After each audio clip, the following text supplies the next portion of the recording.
Good morning and welcome to today's webinar. We are delighted that you could all join us this morning. Sorry for the slight delay, but we are now live and kicking. This morning's webinar is Pay to Play, Fake Followers, Fraud and the Ethics of Influencer Marketing. My name is Jake O'Neill. I'm Marketing Manager here at Vuelio and I will be your host today.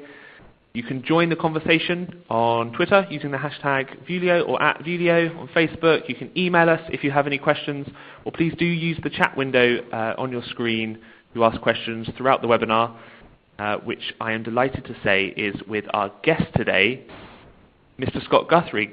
Scott, good morning. Good morning, Jake, and good morning, everybody else. Thank you very much for dialing in, and thank you, Vuelio, for inviting me to host this webinar. Thank you, Scott. Scott, as you can see on your screen now, is a former management consultant and was previously Digital Director of Influencer Relations at Ketchum, and now he works with a variety of brands, agencies and platforms on everything influencer and is our resident influencer expert. We've done a little bit of work with Scott in the past, as you've probably seen his posts on our blog. So we're delighted that he can join us here today, and Scott is going to talk you through 3 different areas. Scott, I'm going to hand straight over to you. Perfect. Thank you very much for the introduction, Jake. Yes, so the headline of today is Pay to Play, Fake Followers, Fraud and the Ethics of Influencer Marketing.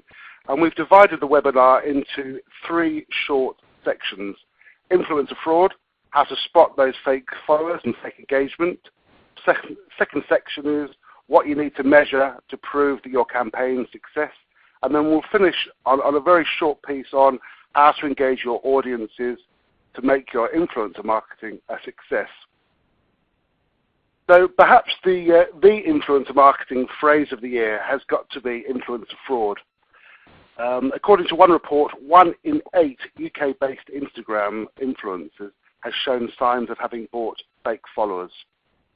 Earlier this month, a survey by social media agency Social Chain suggested that as many as 1 in 4 of their sample survey had shown signs of having bought fake engagement.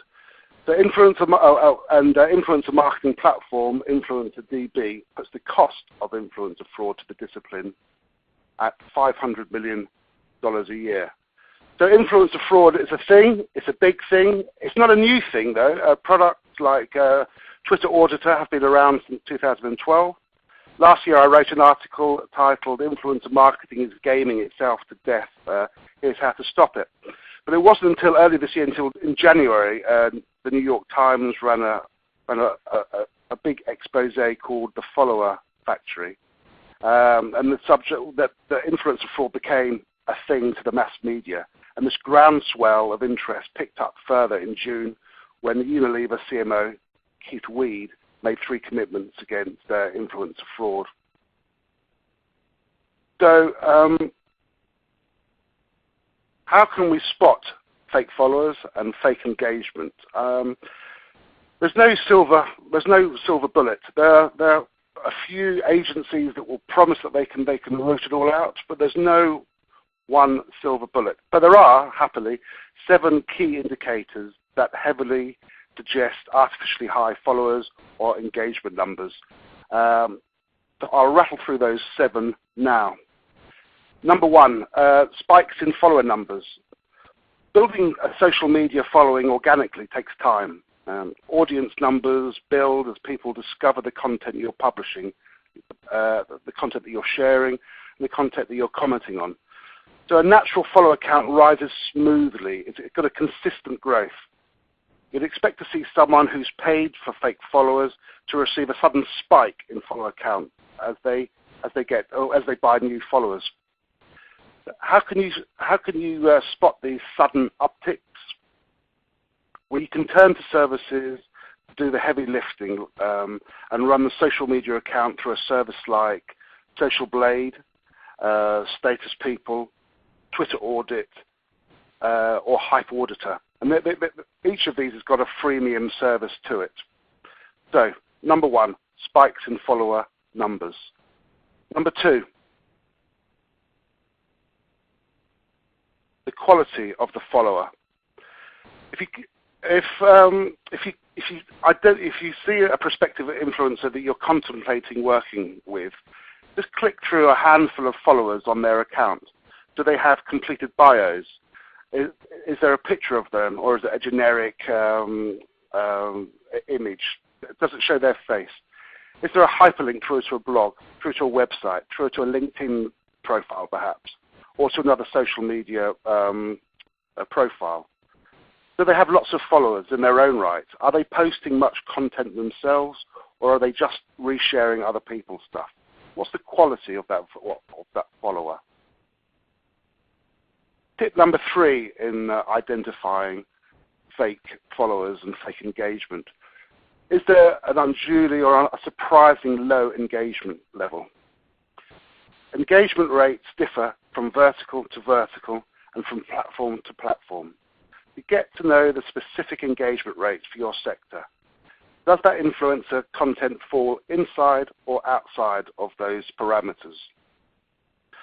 Here are a few examples. The average engagement rate on Twitter is 0.7%.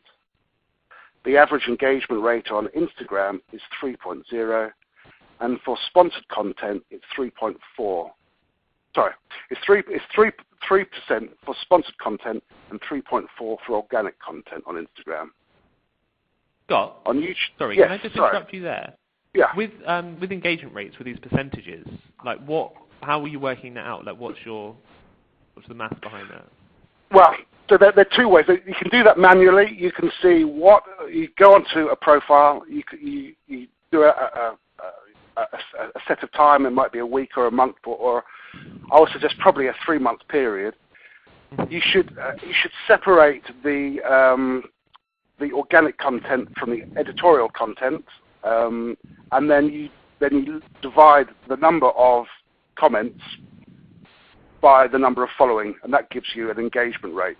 There are tools that will do that for you, but it's a key. Thanks for jumping in there, Jake. It's a key point that, well, often agencies will bamboozle us and say, yes, they will amalgamate all the influencers' content, whether it's paid for or organic, and organic engagement tends to be higher. So you need to separate the 2 and divide by the number of followers. That gives you an approximation. That's if you're going to do it by hand. If you're going to do it, or if you're going to automate it, there are services that will do it. But it is important to separate the 2, because one influencer might have really high natural engagement on organic content, but really low on paid-for content. And that might suggest that they just don't care about the brands that they're working with, and they're just chucking out a bit of content. I call those influencers banjo influencers.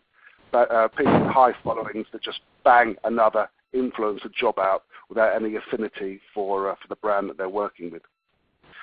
So on Twitter, on Instagram, it's 3% for sponsored content, 3.4 for organic content. But that differs from vertical to vertical to vertical. Historically, style and fashion have a low organic reach, but something like men's fitness has a really high one. So you have to know your vertical that you're playing in. On YouTube, engagement rates is 0.6 for sponsored content, 0.8 for organic content. So work out your engagement rates so they fall inside or outside these parameters. The 4th check is to say, has that info got unduly high levels of engagement? Not all comments, likes and shares are created equal. So check whether the comments are meaningful. Are they specific to the post, or are they short, generic comments like "Hey, cool, love it," or just emoticons? You know, is it specific to that post? So there are things like called Instapods, where a group of Instagrammers will collude to promote each other's posts. That's sort of a manual approach. But you can also go onto a load of sites offer fake engagement, where for $10 or for $50 you can buy a whole load of engagement through comments and or emoticons. So check, Is it unduly low or is it unduly high engagement levels? Number 5, follower and following numbers seem to be in parity. That might suggest that the influencer uses hacks like the follow for follow hashtag schemes. Whilst they're not exactly, it's not fraud because these are real people. There often isn't an affinity with that following group. They're just doing it to boost their numbers. But does the social media account enjoy artificially inflated follow numbers? That's number 5. And number 6, quantity of content being published. How much content is the account publishing to the social media platform? There's a potential red flag if the account has only posted a few times, but engagement rates are really high and the following count is really high. So small amount of content being produced, but a lot of engagement. Of course, you've got to use your common sense here. The influencer may be more prolific on another platform or prolific in real life. So I like Sean Locke, the comedian from 8 out of 10 Cats. He's got 102,000 followers on Twitter, but he's only ever tweeted twice on that account. So it's a genuine account. He just doesn't use Twitter as a handle, and he's just really just done it to ring fence that account really on Twitter. So the quantity of content being published. All right, and number 7, followers in surprising countries. Check the location of followers. If the influencer is best known in the UK, it might be surprising to find sizable following in far afield countries. A big following from people in countries sometimes associated with fake farms like India or Latvia might be a red flag the authenticity of that reach. So there's no silver bullet, but if you go through those 7 processes, and there are tools that can help you, or you can do it as a manual approach, they will give you a pretty thorough indication that the influencer that you've got on your shortlist to work with has bought either fake followers or fake engagement. Are there any questions at this point, Jake? Scott, there are. We've had a question in saying, how would you suggest to check the countries where the followers come from? Well, there are tools that can help you with that. Or literally, you just go on and you just have a look around. You do a sample. You're going to say, I'm going to sample 15 profiles for each 15 follower profiles or whatever, and then you can just see where they're based from the geotagging on that. Otherwise, there are tools that can help you with that. Okay, so you like click into the individual profile and see the location they're at. Yeah, I mean, when you're doing the vetting, just get a sample, just a random sample, and you can see often from the follower of the influencer, have they filled out their bio properly? Have they got a decent photograph of themselves? Do they follow lots of other people? Lots of people following them? You can see from the geotagging where they're based as well, usually as well. So these are the sorts of things that will that they can give you a good guidance. All right, excellent. I'm conscious of the time, so do you want to go through the next section? Yes, with pleasure. So the next section is what you need to measure to prove your campaign's success. You can't manage what you can't measure. So you need to measure what is important. The industry's reaction to influencer buying fake followers has pushed the discipline forward, away from putting such emphasis on reach, on the audience size. The fake engagement will have the same positive effect. Influencer marketers will be forced to place measurement at the forefront of the planning and evaluation stages of their workflow. They'll look for impact metrics rather than just vanity metrics. During the planning phase, you determine what your campaign key performance indicators are and how you intend to evaluate success. But planning starts with knowing who you're talking to, the stakeholders, the audience, what your client wants to achieve, and how this work fits into your client's bigger communications and business strategy. And during this planning phase, you determine what the campaign key performance indicators are and how you intend to evaluate success. In Platinum, the newly launched book by the Chartered Institute of Public Relations, I wrote that engagement metrics should be superseded by intent and decision metrics. Communicators should be interested more in what happens after the viewer has engaged with that branded content. These are the outcomes of the program. Outcomes are the effects your influencer marketing program caused for your target public and how they align with your objectives. So the industry has moved on in the last 18 months from being fixated with follower size, the size of the audience.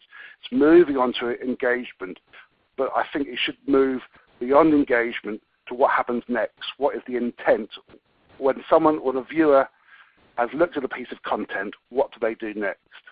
The impact is the ultimate indicator, demonstrating that your influencer marketing program has moved the needle at an organizational level. Measurement of impact might include increased revenue sales or improved long-term reputation with the target publics. Returning to the question, what you need to measure to prove your campaign success. It depends on the communications and business objectives you identified during the planning phase and the KPIs you set out measuring them. Reminding ourselves what influencer marketing is. Influencer marketing is the art and the science of forming or changing a public's opinion and behaviors by a third party online. So often when we think of influencer marketing, we think about selling stuff. And the Body Shop uses influencers to sell stuff. It has 1,000 products in its product line, and it uses influencers to help shift cosmetics out of their shops and online. But the Body Shop also uses influencers for its social, to promote its social causes. For its Forever Against Animal Testing campaign, for instance, the Body Shop worked with high-profile influencers and celebrities. Maisie Williams on the left from Game of Thrones posted a picture to her Instagram feed using the hashtag Forever Against Animal Testing. It generated, what you can see on screen, 480,000 likes. Similarly, Ariel Winter from the US sitcom Modern Family used the hashtag when she posted an image promoting the good cause. Ariel's photo prompted 240,000 people to like and thousands more to write positive comments. But most importantly, going back to impact, the influencer marketing push built a positive impact for the cause. The Body Shop generated 8.3 million signatures for its petition to stop the testing of cosmetics on animals anywhere in the world. It created 8.3 million signatures, which earlier this month, Kate Levine from the Body Shop took to New York and delivered to the United Nations. So, influencer marketing isn't necessarily just about selling stuff. It is about prompting an audience to do something. And again, with Taylor Swift a couple of weeks ago, Taylor Swift used a form of influencer marketing when she encouraged her 112 million Instagram followers to register to vote in time for next month's US midterm elections. Just this post generated 65,000 extra registrations within 24 hours. So again, she's not selling stuff, but she's prompting an audience to do something, to change an opinion, change a behavior, to get them to do something. So when we scroll back about what we're trying to achieve in influencer marketing, what do you need to measure to prove your campaign's success? It depends on the communications and business objectives you've identified during the planning phase, the KPIs you set out, and how you measure them. There's no one size fits all. It depends on what your communications objectives are, what your business objectives are, how you plan to measure them at the planning phase, and then the evaluation phase. Have you lived up to those thoughts? Jake, over to you. Let's break for some questions. So we had a question come in, which I think we've possibly covered in that section, but I think it's worth saying again. So if you're using smaller influencers, perhaps like on social media with fewer followers, how do we sell like the benefit of that back to clients, or I guess back internally, back to the board or whoever else, to prove you're working with the right people? Because quite often I feel like outside of this industry, it's people that are after the big numbers and that's what they're impressed by, but actually it's the engagement and having the right influencers to work with. So how do you sell that back to them? Okay, well, proportionally, the more, there's kind of like a pyramid. The higher up the pyramid you go in terms of reach, proportionally, the lower down you go in terms of engagement. And it kind of makes sense. If you've got 1,000 followers, and someone retweets you, you're almost likely, or likes what you're saying on Instagram. You look them up and you comment and you thank them. You have an engaged community. The bigger that community, the more you lose that personal touch. So proportionally, the more reach you get, the more follower numbers you get, proportionally, the lower engagement rate there is. So it depends on, to go back to your question about micro influencers, I suppose, or nano influencers even, is what your budget is, what you're trying to improve, what you're trying to change. There have been loads of studies of brands that marshal micro influencers at scale, and often that's beneficial. If you get 10, 15 micro influencers, it's still cheaper than getting a mid-tier influencer to do 1 or 2 posts. If you get 15 smaller guys doing 15 posts, it often has more benefit. So I suppose it's scrolling back, it's teaching the C-suite that it's not all about theoretical reach. It's not all about it's not about how far you can reach. It's how much you can pull the reader into doing something. So engagement rate is better than reach and CPM, cost per mil viewer impressions.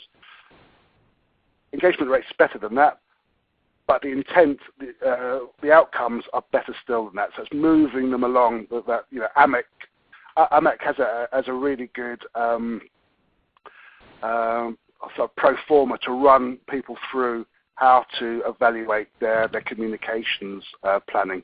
And so it used to be just for PR, but now it's spread out into communication. So look up, I think it's amec.org, and that gives you a good run through about how to plan and evaluate your communications.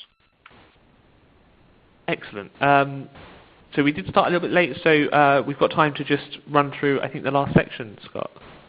Right, okay. I've kept the last section pretty brief, but it's how to engage your audience to make your influencer marketing a success. So make sure that I think the most obvious thing is to make sure that you're choosing the most appropriate influencer to work with.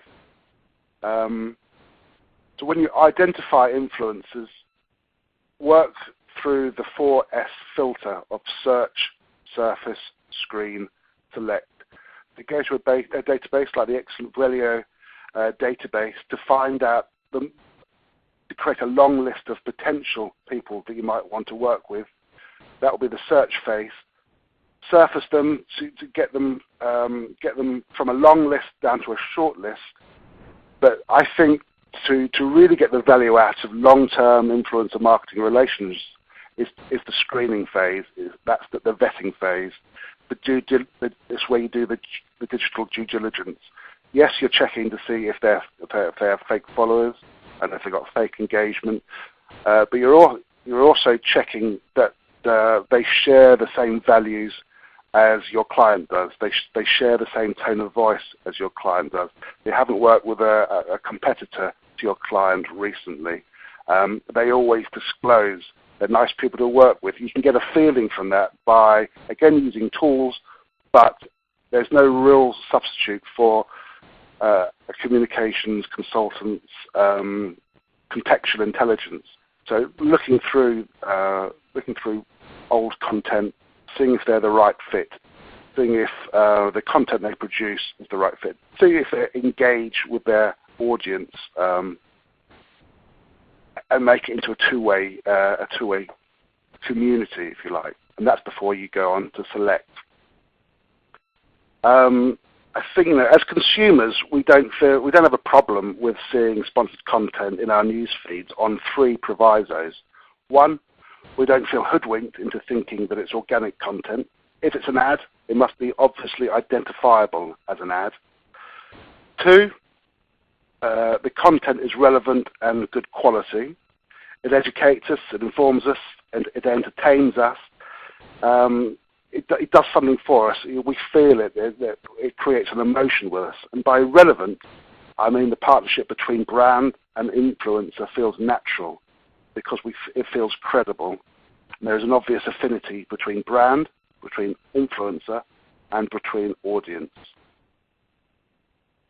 And 3, we don't mind about seeing a lot of content, or don't mind about seeing sponsored content on our news feed, as long as we're not inundated with paid-for content.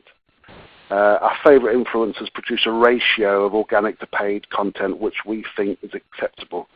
That's probably 1 in 3, or ideally 1 in 4. So 1 sponsored bit of content to 4 organic bits of content. And then lastly, how do you engage with your audience? Ditch the tactical and the temporary for longer term. Build business growth partnerships. So treat, it seems an obvious point, especially for PR practitioners, but treat influencers as humans, not as human billboards.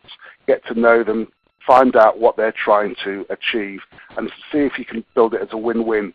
Because if it's win for the influencer, it'll be win for the brand, but most importantly, it'll be a win for the stakeholders, the audience. Find the most appropriate influence to work with. Again, they're tools that will help you find, third-party tools that will help you find a long list of potential influencers to work with based on their reach, the resonance, the relevance on content, but that's no substitution for working with the contextual intelligence of the communicator to find out if they share the same values, the same tone of voice as you and your client does. And learn to relinquish control. That goes with creating a long-term relationship. But the more you can give hand control over to the influencer, the more interesting the content will be. And that takes trust on both sides, of course. But if you spent a lot of time working out that they're most appropriate influencer to work with, you've done your digital due diligence, you know that they're a creator, they create consistently compelling content for their audience, then let them get on and do it. Yes, give them a creative brief to give them some guardrails on what they should be mentioning, and here's the key messages for a bit of content, but don't give them a script. Don't say, in the first 3 seconds of this video, hold up a shampoo bottle or whatever it is. Let them know their audience and let them create that content for the audience, but understanding where the touch points are for your brand. Apologies for starting late. We've got a couple of seconds left, I think, for the questions. Otherwise, you can find me on sabguthrie.info. But Jake, are there any last questions here? There are a couple, and I think if Scott, you'd be so obliging, we may follow this up with a blog post just to put the Q&A in full in one place. Yeah, I'd love that. Yeah, thank you. Excellent. So, couple of final questions. There's one about working with influencers for free. So obviously, generally we budget for this, and influencers are not the same as journalists, as in this is their job and they need paying. But are there campaigns that you can get to work with influencers for free on? Yes, there are, and I think the key bit is possibly that penultimate slide where we said, find should be a business growth partnership. Find something for the long term, And if as an organisation you can help that influencer create content that's going to be interesting to their audience, then they don't necessarily have to, there doesn't necessarily have to be a financial value to it. So I've done some work with Sipsmith, the London gin company. They don't pay their influencers. Yeah, it's a great brand, and now part of Suntory global brand, and they've been so successful in influencer relations that that sort of best practice is being used elsewhere in this global Suntory business to help other brands scale up their influencer relations. So we kind of, although we're sort of 5 or 6 years into influencer marketing, there's a lot of pay to play, but still, if you are a brand that can create something for the influencer beyond monetary value, then that could be interesting. As I say, Sipsmith will do that. They invite people to their distillery. They show them how to make cocktails. They just show them, the 3 copper stills. That's quite interesting.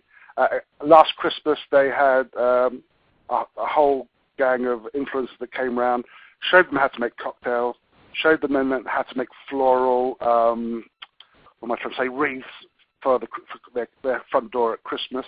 And they were there 5 or 6 hours creating post after post after post, and a lot of video content that was used not just once, but in lots of other pieces throughout the next couple of months. And that was all for free. So it's about finding something that might be sort of win-win. If you're another company, they might want to have a glimpse around how you make something. So you could invite them to your company and sort of a glimpse behind the scenes view of what you're producing. So there doesn't always have to be a monetary value, and that's especially prevalent in the B2B space as well. I think we sort of, in the influencer marketing, we obsess about B2C, but the B2B is a lot more about subject matter expertise and really giving value to that influencer so they can do their job. And in that case, they are influential, but they're not an influencer per se. It's a sideline. Their influence is a sideline to help them in their real jobs or a different job. Excellent. I think we'll just have time for one more question. Someone's asked, what's your recommendation for third-party tools? Obviously, I'm going to just jump in here and say the Vuelio Media Database is your best place to start to find relevant influencers. But they've asked for, is there anything with a bit of a freemium service? So obviously with Vuelio, we're a paid-for service, but we do have the blog rankings, which cover a variety of topics, including PR blogs, Scott, which you are ranked on. So that's our version of like a freemium service to find influencers. But are there any other like freemium services that people could use? Well, it depends on which element of the workflow you're thinking of. In terms of, today we've been discussing fake followers and fake engagement, and I gave you those tools on one of the early slides. I mean, there's Twitter Audit, Hype Auditor, and Social Blade. They're good ones up front. So identify. No, I can't think of any of the top of my head that will do that. But have a look on sabguthrie.info, and I've written pieces in the past. But it depends. Yes, there are tools. You kind of get what you pay for, as you know, with Vuelio. It's an excellent service, but with excellent services, there has to be finance from somewhere. But there are different tools for different elements of the workflow. Brilliant. Scott, thank you so much, and to all our listeners today, thank you so much for joining us. We appreciate you joining the line, and a recording of this will be sent out to you all very shortly, and Scott's very kindly agreed to put the full Q&A onto our blog. Thank you so much, and goodbye for now. Goodbye. Thank you very much for having me.